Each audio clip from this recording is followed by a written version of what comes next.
And now I want to welcome Council Member Mike O'Brien, who introduced the resolution.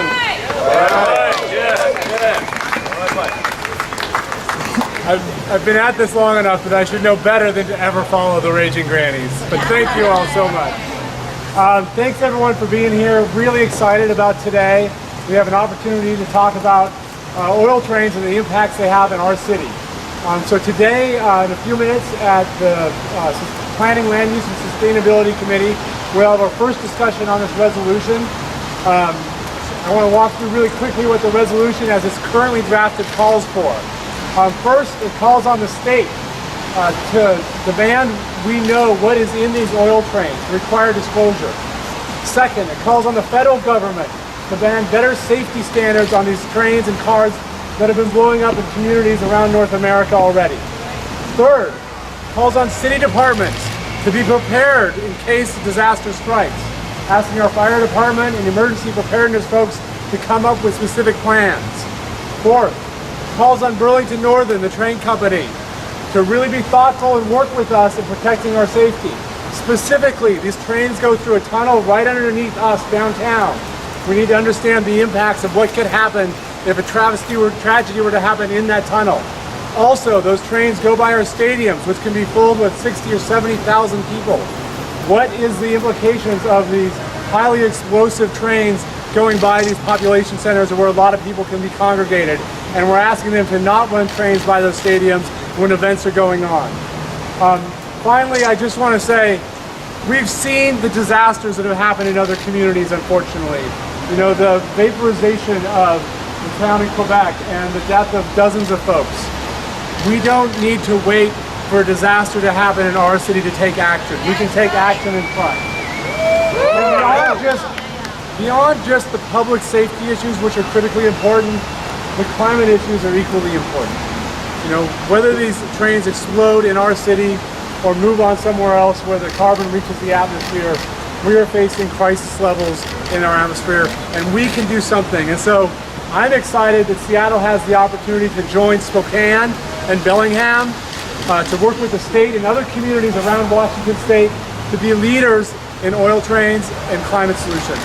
So thank you all so much. I look forward to hearing from you all in public comment. If you have ideas of how we can make this resolution stronger, we will be listening to that too. See you in a few minutes upstairs. Thank you, Mike. Thank you, Mike.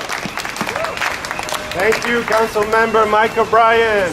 How many fracked oil trains do we want coming through Seattle? Zero. How many fracked oil trains do we want coming through Washington State? Zero. What should we do with all that fracked oil from North Dakota? Keep it in the ground. With the tar sands from Alberta? Keep it in the ground. That's right. Keep it in the ground. Now we're going to hear from Aji and Adonis. They have a song they composed for this occasion too.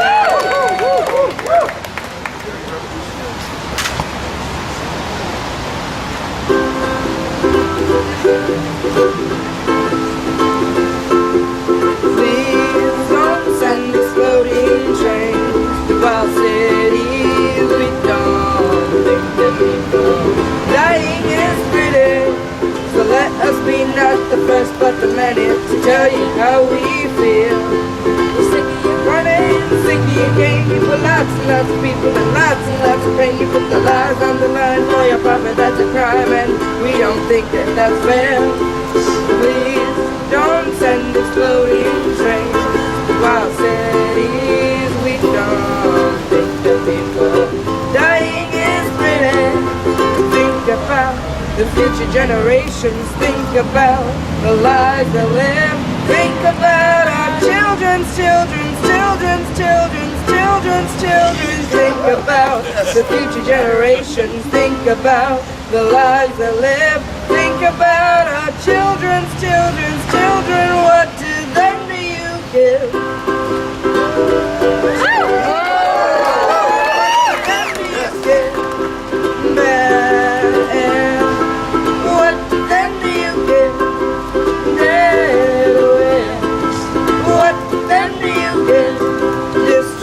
Ecosystems. What then do you get? The Keystone Pipeline.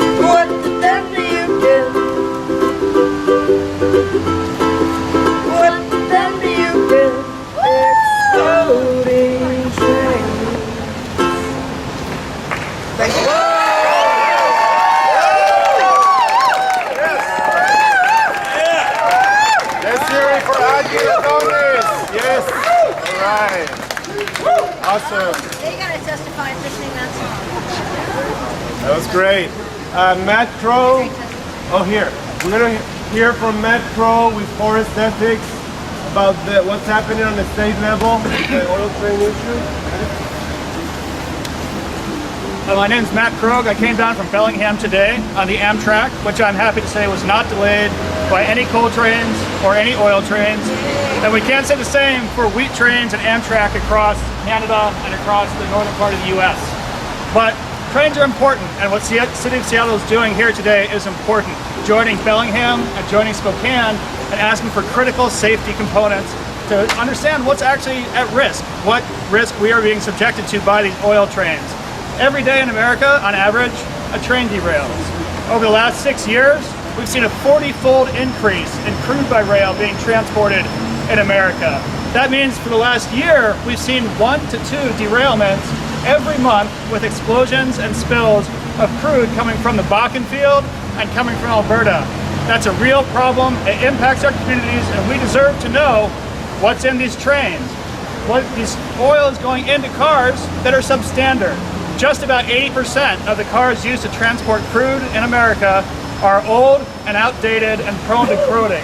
This is what we're talking about bringing through Seattle 3 times every day if all these terminals go forward. But it's not just about the trains. We have an opportunity to ask for a statewide moratorium on permitting these terminals. If we don't permit, they can't build it. If they can't build it, the trains don't come. It's that simple. So I'm hoping to ask the City of Seattle, the City Council, to ask Governor Inslee and Commissioner Goldmark to have a moratorium on new permits for every one of these terminals until we can understand the risks. And it's not just trains. Every one of these trains goes to a terminal. Those terminals serve ships. We're talking about a huge increase in tankers in the Puget Sound, a huge increase in oil spill risk. We're talking about oil spill risk along the Columbia River and Puget Sound and on the coasts. Seattle doesn't deserve that. Washington doesn't deserve that. We need a moratorium on permits for all new terminals. Finally, there's one thing that's happening in the state legislature. It's important.